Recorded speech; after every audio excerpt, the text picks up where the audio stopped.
Spawn manages to jump on top of his truck and punch him. This only leads to Billy spinning the truck over into the alleyways, taking Cyan with him into the darkness.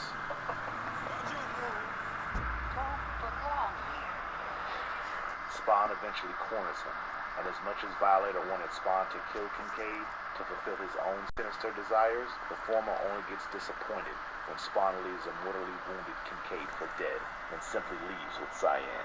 It goes without saying that Violator, in the guise of Clown, is absolutely furious and frustrated that Spawn did not finish the job that he was supposed to. As he walks right up to Billy lying on the ground, the latter asks him for some ice cream, and an enraged Violator pulls out a gun and fatally shoots Billy right in the head, but not before saying, "Sorry, asshole, we're all out of ice cream." Sorry, asshole, we're all out of ice cream. The character of Billy Kincaid inevitably happens to be one of the worst villains from Spawn's rogue gallery. And if you liked our content, don't forget to leave a like and subscribe to us if you haven't already. Have a good one and be safe. Thanks, everyone. You reckless son of shit.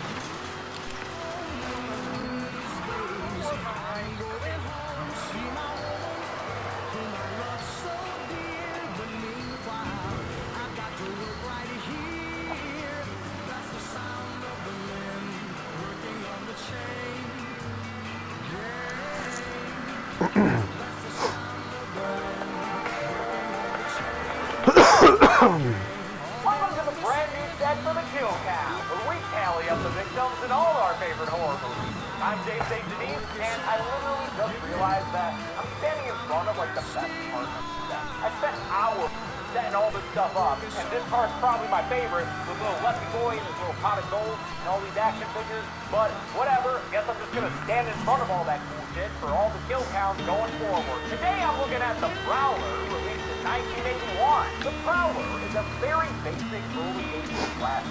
Behind that what is a genre in the wake of Friday the 13th. In fact, director-producer Joseph Tito would go on to direct my favorite Friday film, The Final Chapter, which was, of course, his fourth film in his series of 12, with a plot similar to My Bloody Valentine, and a pacing similar to The Feudalist. The Prowler has all the usual issues that make Slasher one of my favorite subgenres. The glacial behavior, dodgy scenes that feel empty, like they're just there to pad out the runtime. Acting for these cardboard sometimes exceptionally bad. What's worse, there are multiple subplots that go absolutely nowhere and are dropped without any explanation. Despite a capable final girl and a halfway decent tone, the Prowler would have been designed with a waste bin of history, like so many other slashers of its time, if not for the special effects done by makeup master Tom Savini, who has sometimes he has his greatest work. His effects somewhat salvage what would be an otherwise wholly unremarkable movie. And because we're going to be looking at the Savini's work, I had to grab a sponsor for this episode. You already know that Manscaped has tools to keep your body healthy, but now they've got a package that'll up your smell game as well. It's the all-new Crop Care Kit, which includes the Crop Preserver Ball Deodorant, the Crop Reviver Ball Toner, the Crop Cleanser Hair and Body Wash, this guy right here, and this is the best one, ready? It's the Crop Mop Refreshing Ball Wipe. I just got paid to say ball wipe. Damn, my life is good. Even better, if you get the Crop Care Kit now, they'll throw in this little foot duster deodorizing spray to make your feet smell as good as your crotch. And that sounds good to you, then head on over to manscaped.com/deadmeat, where you'll get 20% off and free shipping on your order. That's 20% off and free shipping to the US, the UK, Australia, and Canada by going to manscaped.com/deadmeat. Let's get a good look at some of these good kills and count them up. The movie with a newsreel. A narrator talks about these 15,000 Nazi killers who have won the war and are finally coming home, though not always the life they left behind. For others, the GIs of the Dear John letters, it means starting over, replacing what they have lost. For anyone who didn't know, since I sure as hell didn't, a Dear John letter is traditionally when a soldier's girlfriend breaks up with him by mail, usually because she's found another lover, but sometimes just because he's been gone too long. That seems to be the case for this one, sent by a girl named Frances Rosemary Chapman, whose never been afraid to add flourish to her signature. The year is 1945. A few weeks after B-Day, and though the Pacific Theater still rages on, that's not gonna stop Pritchard College from celebrating its graduation at this dope-ass building, which in real life is the Inn of Cape May. The trailer takes place in Avalon Bay, California, but it was filmed in Cape May, New Jersey, which may help contribute to its Friday the 13th-like feel. The graduation dance is full of teenage soldiers and sailors who are happy to be alive and not all disappeared like Glenn Miller, who the dance's MC honors by name before striking up a song about a college football program. Little round jug. But since this school ain't part of the big dance, the letter-writing Rosemary Chatham and her new boyfriend Roy decide to ditch this snooze fest and instead drive around in their Monopoly car. They pass go and head directly to a gazebo. No bullshit, it's the perfect place to get their 40-style necking on. Or at least it would be, if not for one pissed-off farmer in combat boots. Wait, what's that?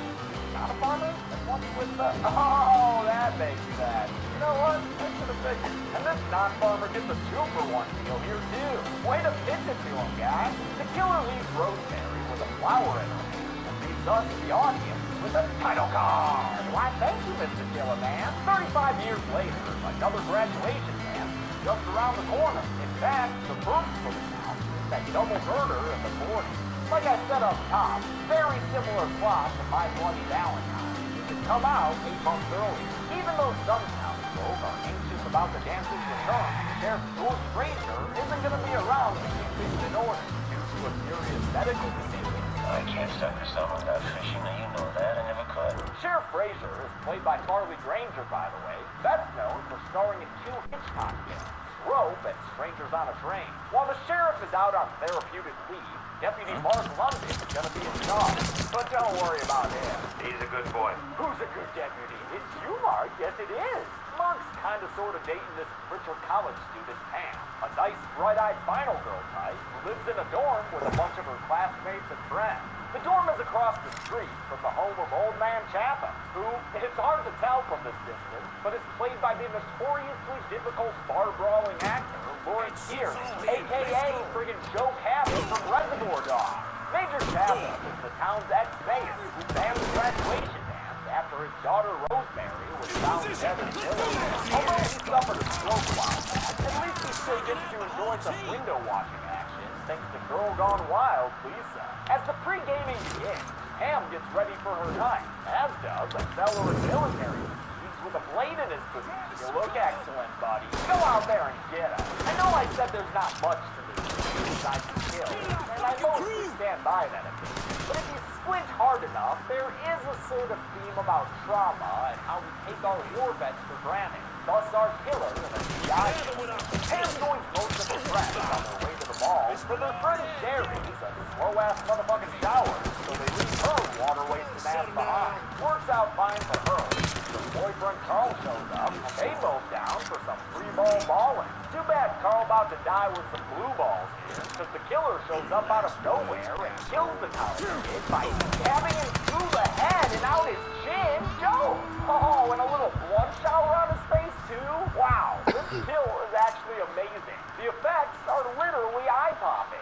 Behind-the-scenes footage from Savini himself shows how for this kill, they stabbed a very well-made fake head and torso while actor David Cederholm waved his arms around. Good stuff. The killer resheathes his blade and heads into the bathroom where he tells Sherry what his favorite website for music reviews is. It's another drawn-out kill that shows off Savini's expert work, which was so crucial to the movie that they scheduled this entire production around it, since the kills would sometimes take an entire day to set up. Totally worth it. The dance features some pretty decent live music, courtesy of a band named Nowhere Fast, and some pretty spiked punch, courtesy of crafty college kids. It also features Deputy Dance Dave, who is easily wooed into a dance with sort of mean girl Lisa. Lisa then gets Pam's dress punch drunk, causing our sparkle and stripes protagonist to head back to her dorm room to change.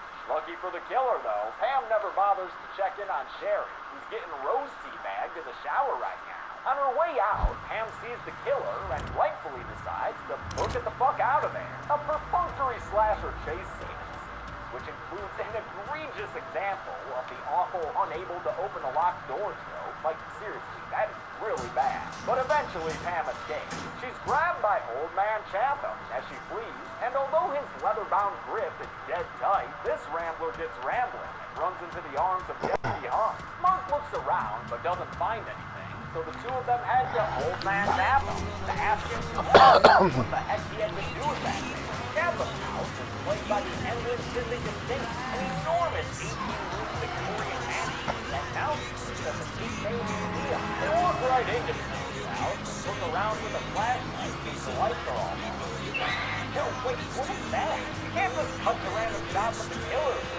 Where's that guy supposed to be? I don't know, he's walking around with a pitchfork somewhere, while Pam stares at a picture of Rosemary, and Mark goes off on his own. Look for, who are you guys looking for again? Major Chatham. Major Chatham. Oh yeah, Major Chatham. Thanks for the constant reminder. Major Chatham. He does a fine Chatham. That plot line with the red herring that's about to stop, so two of them head back to the bank.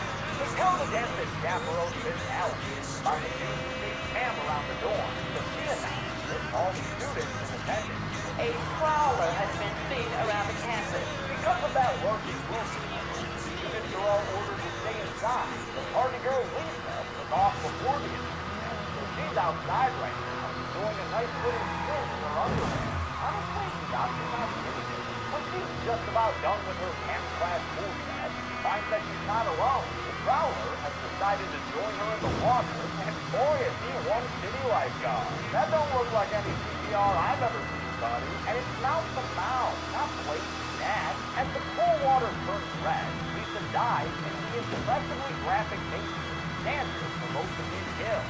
Lisa's kill started with that kick to the face, which was done by putting a rubber leg on Constantine's arm that she then swung towards the camera. The prowler's killer was played by both Savini and assistant director Peter Giuliano, who I think was in the costume during this pool kick. Even looking at it though, I don't know how Eddie in the neck, and he looks so good. Miss Allison comes outside to look for Lisa and finds a pretty big red clue as to where the girl could be. She tries to run back inside, but is attacked by a bush that pulls her against the wooden gate and stabs her in the neck. Man, killer bushes? What is this? The Happening? I've actually never seen that. But pretty sure bushes stab people, right? Deputy Pam, Sam, and Pam are told that some kids are messing around in a cemetery by local store owner Amy, who looks like she could be a cousin of Sid Hayes. They act on the kid and go there to check it out, where Mark finds a grave that is reopened. You're gonna try and lift that casket by yourself, Mark? You ain't the fucking tall man. He shares this new plotline with Pam before he finally gets the coffin open to reveal Lisa's body. And don't look now, but this was Rosemary Chatham's grave. I hate, but is that say infirmary coach? Deputy Unprepared decides to finally call the sheriff at his vacation fishing lodge. But the dude at the front desk, friggin' Boston Bob there, is too busy playing solitaire and drinking Rolling Rock to help him out. Mark calls the state and I need transportation. Say they'll be there in half an hour. In the meantime, he and Pam are gonna head back to that house they were at before. The one owned by, what was it again? Major Chatham. There it is. Once again, Set they of Hot separate Wheels just like as you they ordered. look around That's a this big help. giant dark house, because that's clearly the smartest thing to do. After it gets even darker, Deputy's right idea heads into the basement of this machine, only to get silently ambushed by the killer. The prowler raises his kitty high above Mark's head before the movie cuts back to Pam. She goes fishing for Santa Claus and finds a rock horses from flapper time. Yeah, better get out of there before things get worse, Pam. Great! The prowler takes out his bayonet and embarks on another cliche chase. This one featuring the old walking up the stairs as well as the classic, but very random rap almost ruining a hiding spot trap. Throw in an overdone horror movie shot and a whammo, folks. That's how you do nothing new. The chase ends when this Otto comes in and shoots the prowler down. Otto is the brother, I think, of that Sid Hayes looking store owner, and although he gets to play the hero for a moment, the prowler wakes back up and shuts that shit down with a shotgun blast that splatters Otto against the wall. Pam retaliates and force heads of the bat before seeing the killer wrestle around for the gun. During the struggle, Pam lets him look at the man, forcing him to remove it and revealing guy out, Pam? Holy shit, that was incredible! The dude's head just blew up so bad they had to fake the blast. Wow. Tom Savini's masterpiece of exploding heads in Maniac. And for this encore performance, the dummy head filled with bottles full of fake blood and apple core. Well, somehow Deputy Useless, still alive, drops Pam off at the door the next morning, and he goes to talk to the real police. She gets to her room and finds the shower still running, because someone just doesn't know how to conserve water. Damn it, Sherry, we have to pay for that. Pam starts to get grabbed at, and Carl's eyes start bugging out, but I didn't mess up when I put him on the kill count, because this whole scene is like a dream or some shit. The movie ends with Pam traumatized. That's all I got. That girl's messed up now. How many kills occasionally punctuated this movie's prowling pace? Let's find out and get to the numbers. Join me, won't you? Won't you?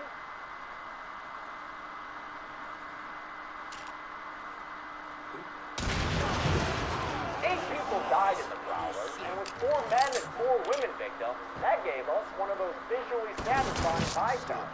Symmetry is nice, you know? With a runtime of 88 minutes, that left us with a kill on average every 11 minutes flat, which is also nice and symmetrical. Great job, the Prowler. I'll give the golden face off of Lewis Hill to Sheriff Fraser, fucking obviously. It may have been a somewhat unsatisfying killer reveal, but at least he went out with a bang. Literally. No machete for lamest kill will go to Honor, even though it's not bad as far as gun death go. It's another kill too, where I watched the behind the scenes footage, and I'm still not sure how they did it. That's what I call movie magic. And that's it. The Prowler came out in 1981 and is also known as Rosemary's Killer.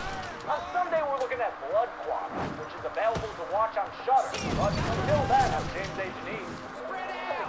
Thanks a lot for watching this kill. I want to thank the patrons like JJ Zavala, Edgy Koopa, GRM Gaming, Robin Hogard, KidBot 2005, The Mixter, and Superman Giovanni. Let me know what you guys think of the new set. Again, I am very upset to realize that I'm standing in front of all the bullshit. Be good people.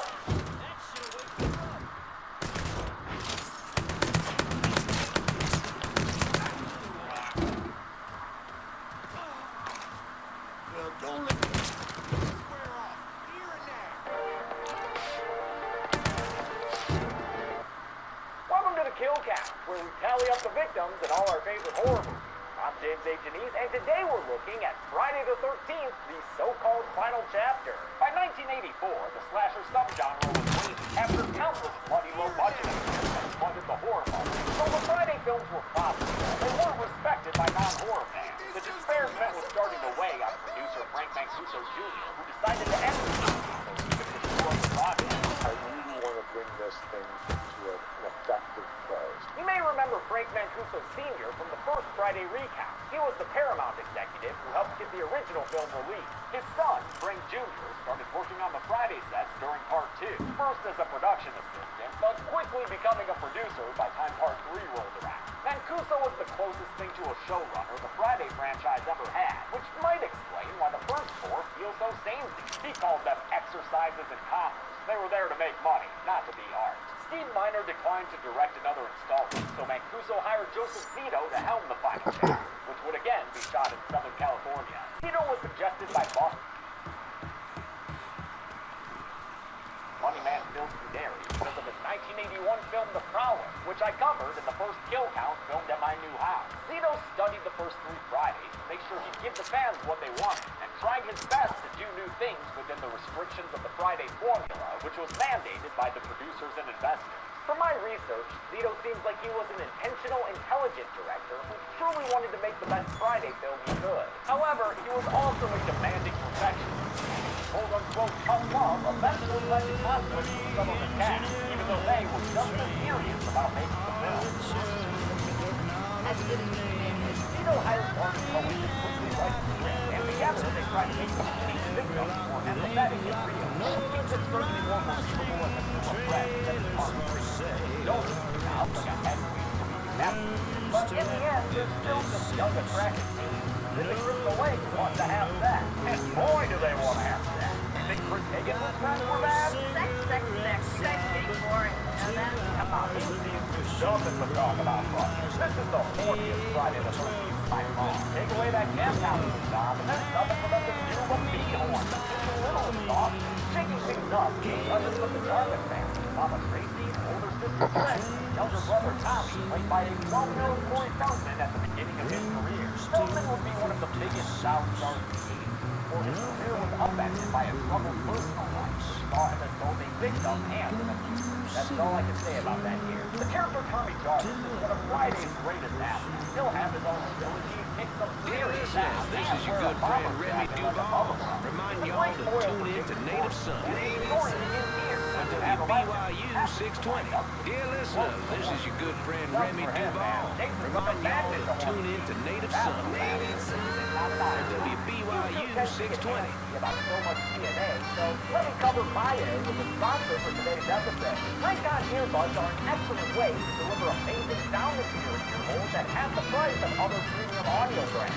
Chelsea and I literally use them every day. Listen to podcasts while cleaning the house, to listen to music while working out, or to listen to relaxing sound while zoning out and getting our little hands on where you relax right now. Especially since Raycon come with various gel tips for your comfort and don't stick out of your ears like some other brands. Raycon has a 32-hour battery life, meaning I can use that for all the long phone calls I have to do while handling business. They've also got a 45-day happiness guarantee, so you've really got nothing to lose. Try them for 15% off today by going to buyraycon.com/deadmeat. That's buyraycon.com/deadmeat. 15% off your order today. When I originally ranked the Friday franchise, I put the final chapter as my number one, saying it was the best version of the first four films. That's changed my opinion, and this movie would probably be more in the middle. As much as I enjoyed Christian Glover's and it's not all that memorable. Skills, on the other hand, well, the end game is once and for all. Eno brought in the man, the best for him on the prowess. I'm for me, personally, the top little swamp boy. I agree with the monster. Let's see what your daddy brought home for this false finale into the jail. The movie was a huge job delivered to us by Paul Hope. I mean, this movie didn't come out nearly 2 whole years after Part 3. Better remind you of all the stuff they've seen before. I love when it says this is the one so Paul Hope is talking about. Even though this is like that, thankfully, it's less than 3 minutes. So we get our title card. Wait, title card still behind me. Oh God, it's the final chapter with a pyro man. And surely some Avengers only credit. Never mind, that's the base. At least for this one, Terry Lamborghini wrote this. Part 3 mostly cycles. But here, Lamborghini is adding a lot for the more. Sounds like a bomb song. We come out of the opening credits into a fucking joy.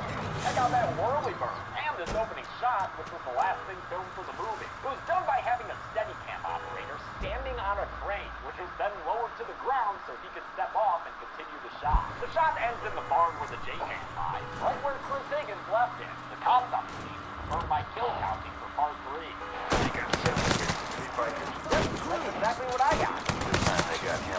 Oh, except for that, I want to hold off.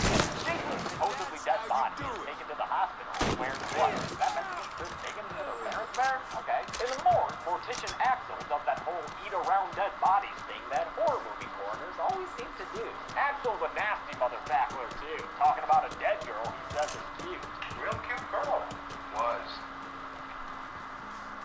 Well, she still is. All you gotta do is go over there and take off your nice talk. Real nice talk. As much as Axel's into dead chicks and weird aerobics sports, his preferred outlet for horniness is Nurse Morgan. Nurse R. Morgan, I believe in a reference to Robbie Morgan, who played Annie, one of the first victims of the series.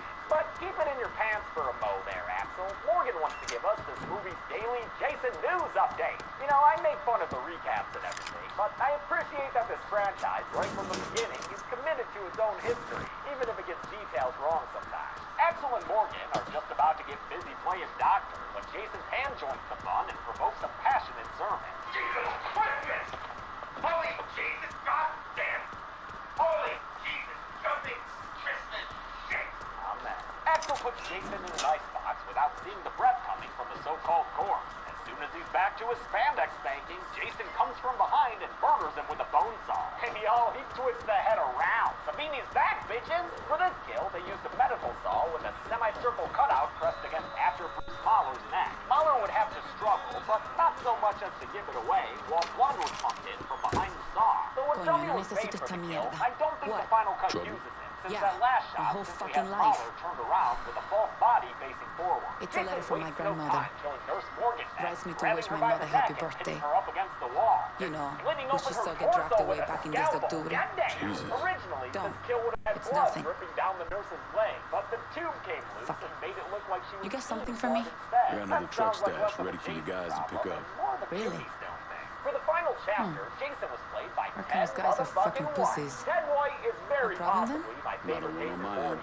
Good. Dude was 57 So it shouldn't when he be a played problem the to bring Superman, more and he's trucks. already done Sure, stunts Elmer. for decades, I'll see what I can going do. for actors like John Wayne, Clark Gable, and After Rock this guy and I Hudson. screwed This last night, Texas bred he badass started dated yammering on and character on who about kept some to shit. himself on set, I was but only at the halfway same listening. time, took great care Oh, to keep his Jesus. inexperienced younger Stay away from co-stars Vito's safe. fucking The young gumbo. people we had in the cast were some of the greatest kids that I've ever worked with, and I've worked with a lot of young kids in the business. Just unbelievable what they went through for the amount of money they were making. White's Jason moves faster than Part 3's hunched-over loafer played by Richard Brooker. He also feels more intelligent than the trapped animal Brooker sometimes seems like. Well, I did change it. I changed it to where I moved faster, and I tried to make the kills a little swifter. White didn't care about matching the previous guy. He didn't even want the job in the first place and only took it for the money. As per his request, his name wasn't included in the credits. He came to love his part of the series, though, and still attends conventions, where he often jokes about how old he is, since now he's 95.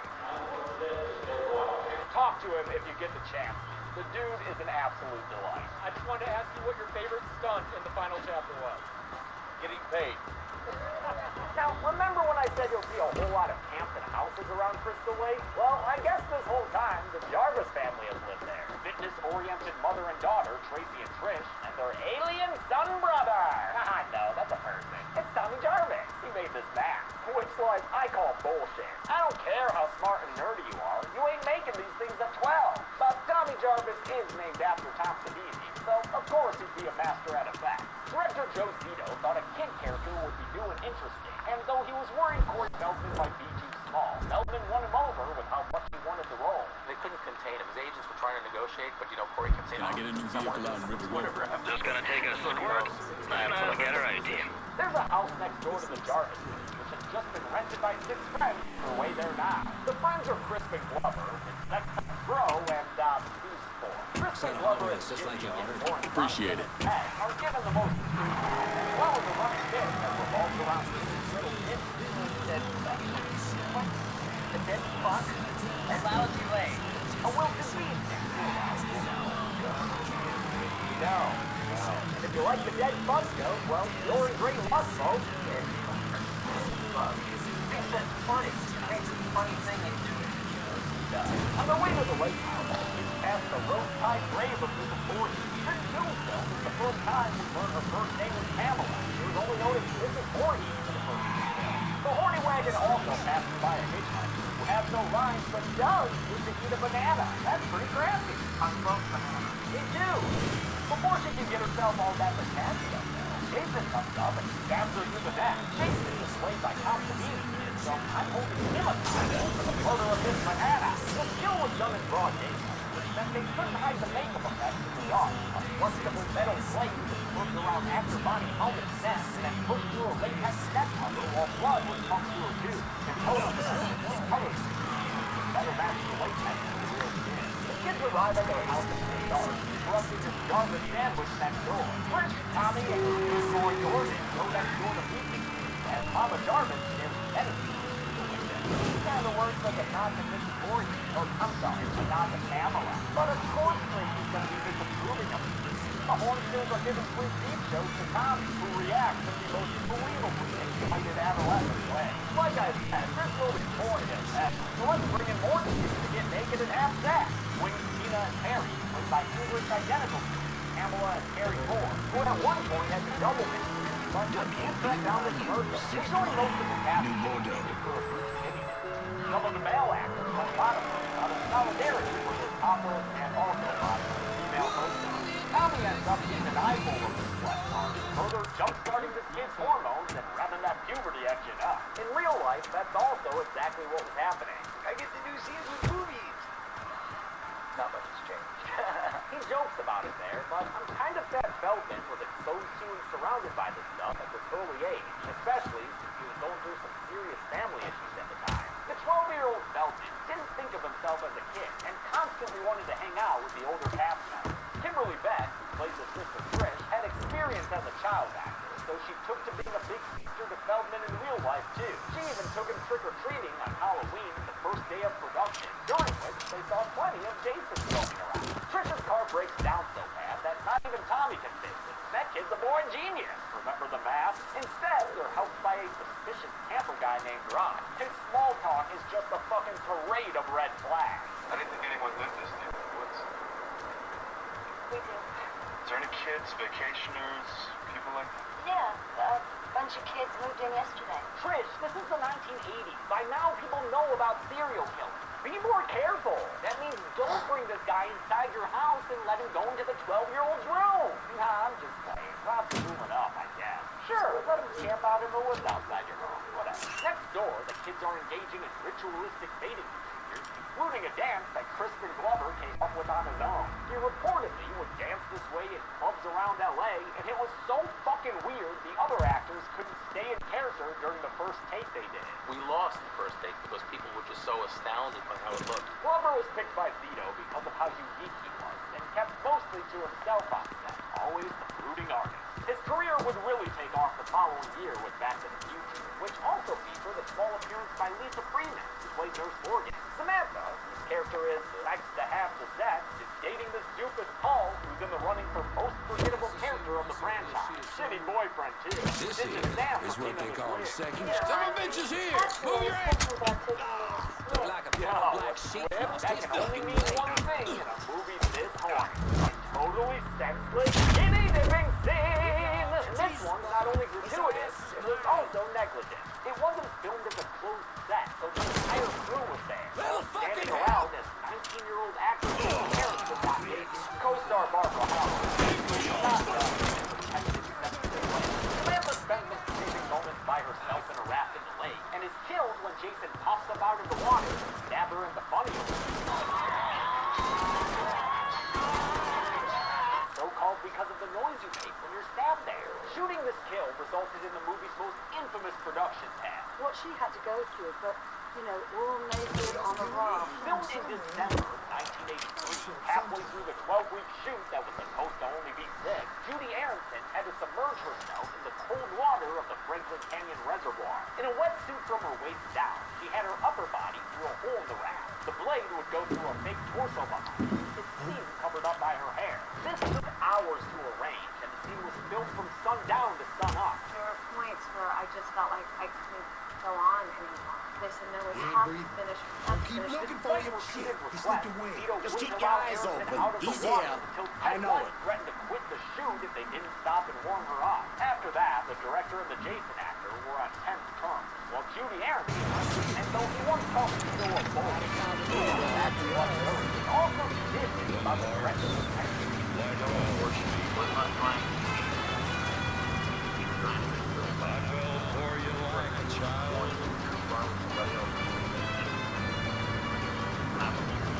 Back at the cabin, and the voice of Paul, Myron starts to feel guilty for taking some double in their life. He has out to find it again, and turns out to win. Except, unlike her, he doesn't get all the way naked. At the same time, he does get a death that's more painful on the gathering the one with a harpoon gun and pulls the trigger. What a sight that is.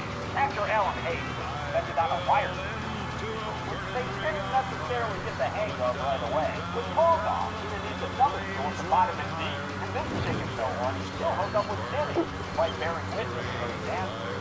Notice, he is not so free as to settle with Pat, probably because earlier that kid was grabbing her by the neck. Oh man, look at GRM. Yes, man. A face of total resignation. The fact that she's stuck with this asshole. Czech Parliament passed laws earlier this week to abolish freedom of the press and freedom of assembly. These two new laws effectively put an end to Czechoslovakia's recent bid for democracy and personal liberty. Once more, the Czech people are under the yoke of Soviet oppression. And while Ethan stays on that, Jimmy gets the real deal upstairs with Tina. Terry's tired of all this bullshit and requesting to go head out.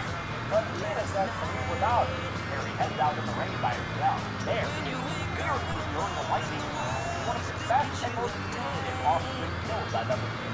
Unlike the next one that happens, poor Mama Jarvis, after she gets home to find that her kids aren't there, she looks for them inside and outside the house.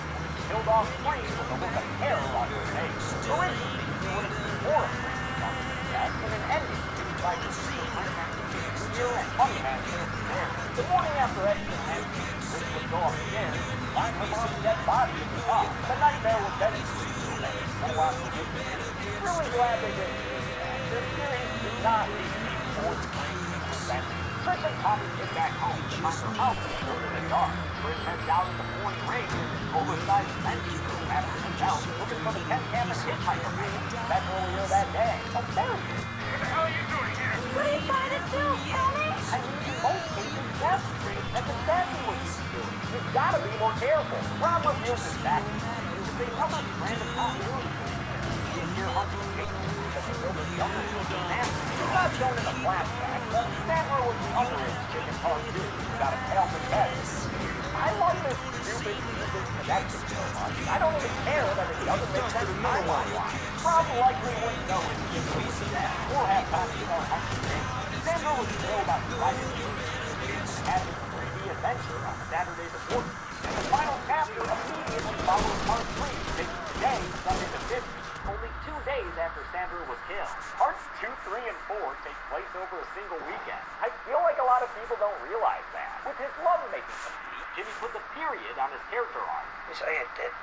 Fuck it. Tina says, nah, makes this real gross for too long. Oh, way too long. Oh, God, it's so bad. And then Jimmy excuses himself to go panty brag to Ted. He grabs a celebratory bottle of wine, but finds himself lacking the means to open it. Ted, hey, Ted, where the hell's corkscrew? Aw, shit, yeah! Classic Jason kill. The twitching, the face hack. I love it. For this kill, they used another weapon with a piece cut out, then filmed the strike in reverse, which gives it that eerie motion. Jimmy's libido reviver Terry is the next one to go out. Literally, in this case, since Jason grabs her from outside the window and chucks her from the second story. She flies through the air in slow motion and onto a station wagon that gets blown the fuck out. Hell yeah, that was awesome! The only thing I don't love is how Jason was all of a sudden up there right after killing Crispin Glover in the kitchen. And then after this kill, he's shown in the kitchen again. I won't call this teleportation, even though I do think he gains that power later on. Don't at me, Matt Pat. But Jason's pretty spatially inconsistent with this one, and I think it sometimes takes away from the suspense. Whatever, though. As long as he's willing to put Ted out of his misery next. Dude's been guffawing at blue film reels for like 6 hours now. We gotta shut that shit down. Ted's eyes look red as shit here, so I'm guessing it's when Lawrence Monison unwisely decided to go method and actually get high before filming the scene. I'm a pretty paranoid stone person, so it was the worst idea I could have ever done. Ted is killed in a way I've always enjoyed. The knife in his head slitting through the projector screen as he falls.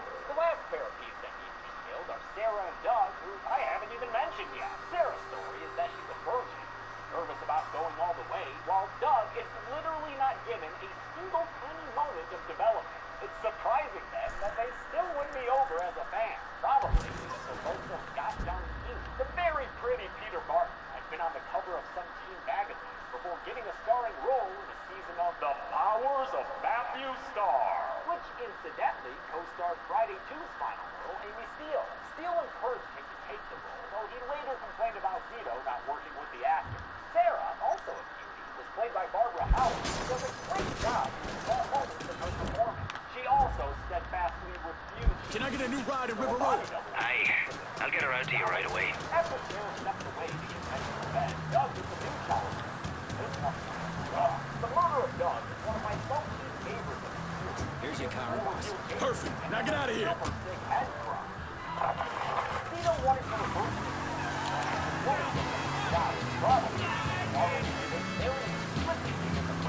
So here, he has the Martin had a card against the back of the field before the shot switched out to a face mask that one thing plus in his hand. A blood running down his street, not on the rim. Terrified Doug Van Head came out of the shower door and runs around to access the full multi-tour town for it. Even though he was just upstairs in the bathroom, now he's somehow outside the front door. Get Sarah for the pass to Griffin dropped it back to Tommy. Held the key by himself, and they had Gordon go next door right away. Hey there, new Bordeaux. It's your Uncle Lou. What are you doing this weekend? Bring the family down to the French Ward for good eats and good times. Come on down to Corley's for the family. Favorite toy, Stuffed Rabbit. Oh, what a good dog. He can jump through the window like that. Chris finds bad news. Hey, to Lincoln, tell Rob that they prick done Gecko fucked blew me up. out This of my house has got a ass. Jason problem. Didn't give a Oh, shit. and here he is now. I think he's killing you, Rob. Yeah, that's what I thought. Although, can we really be sure about that? All right, bud. I'll take your word for it. Rob's death was meant to be scary, in contrast to the other more fun scenes. I'll admit it is a little disturbing. I know. To realize what's happening. But the repetition peters into hilarity after a certain You get that truck? Yeah. Let me guess. You need more. As many as you can find. Anything you grab help to get this operation going. Oh, Jason is not interested in any lovers in the doorway. I thought I'd forgotten this song. You from Cuba? Goddamn pain that this grandmother of mine. She sent this fucking mental time bomb. He was playing when the policia came for my parents. The old man wasn't political. Well, he was a clerk in the government. But he had this drinking bud in the city. Mr. Roberts. White guy. Always around. I bet that motherfucker was real political. He slipped out of the country before Castro started putting down spies and traitors. My folks, though, not so lucky. We're smart. My papa, this shot right there. That I didn't get along with My or mama. was afraid of was Ted White. I don't know. So just you and the grandmother got out? An old lady in a screaming brat pissing all over herself. Wearing roasted bullets to the trouble. You ever think about going back for it? A few years ago, I heard she was at the penis before it shut down. Nothing after that. Sometimes I think you and Vito got the right idea. Fuck the past and kill every motherfucker that gets in the way of what's coming next. But I want to know. I want to know what happened to her. Jason busts his body into the house, throws a Is she still hammer at alive? Trish's head, and eventually hacks his way through Tommy's door to say, "Mister, clean up this room." Somebody always set aside enough money to smuggle myself back in and see what I can find. Jason's head, and later luring him out of the house so Put that part Tommy of my can life to rest. escape. Keep the trucks coming, Lincoln. All over La Casa de Horny Teen. We're hitting the mother here, my friend. This shit, and good I just got goddamn the jumps out the phone window. who's trying to get Another into my slow motion performance. fall and stuff. I love it. I always feel bad when that board bounces up and this is the stunt performer at the end. The back and forth between the two houses, so close together, makes for a great third act. The Jarvis house was a real house in Topanga Canyon that's been used in several other productions since then. Hormone Headquarters, on the other hand, was built by Friday's crew, an expensive line item for one Vito pushed for and worth it for the chase setting. During his sister's race, Tommy has started to give himself a makeover after seeing what little boy Swamp Jason looked like in some news articles. Thanks for bringing those around, Rob. We wish Jason hadn't killed you.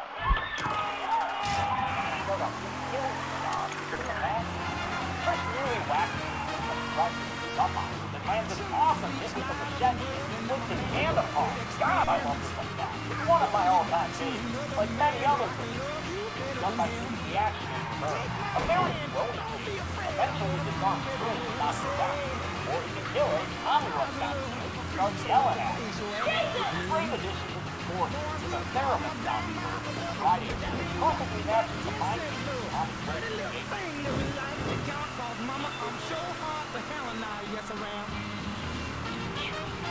The distraction didn't push the chance to strike him. Knocking off his mask and the star remains what modeled after his original Swamp Boy. Tommy Jarvis was grabbed from the other, acting as Jason's head.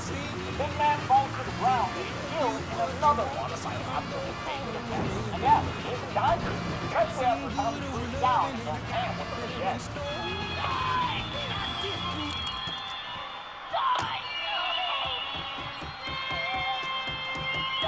Killing Jason was always going to be a big deal, so it's a good thing Tom Savini had a kick-ass crew working with him. Kevin Yeager, who would later create the OG Chucky animatronic, Alec Gillis, who would go on to help make Goro in the first Mortal Kombat movie, and the late John Hewlett, whose work we've also seen a lot on the Killcount before. Hewlett made the split head effect and did Grandpa's makeup in Texas Chainsaw 2, and he also did Buster Zombie's makeup in Day of the Dead, where he worked under Savini again. It's Hewlett's collection of masks you see in Tommy's room, and it was Hewlett who suggested it.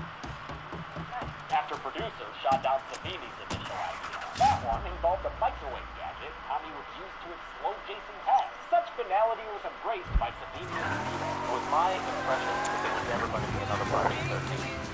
I was told that this is the last one. That's why the first mission was tailed and burning top to bottom, or barring that, saw a big-sized chunk of it all. But the producers or the studio or someone was to make it a less final death, ruling the filmmakers that they likely more Jason.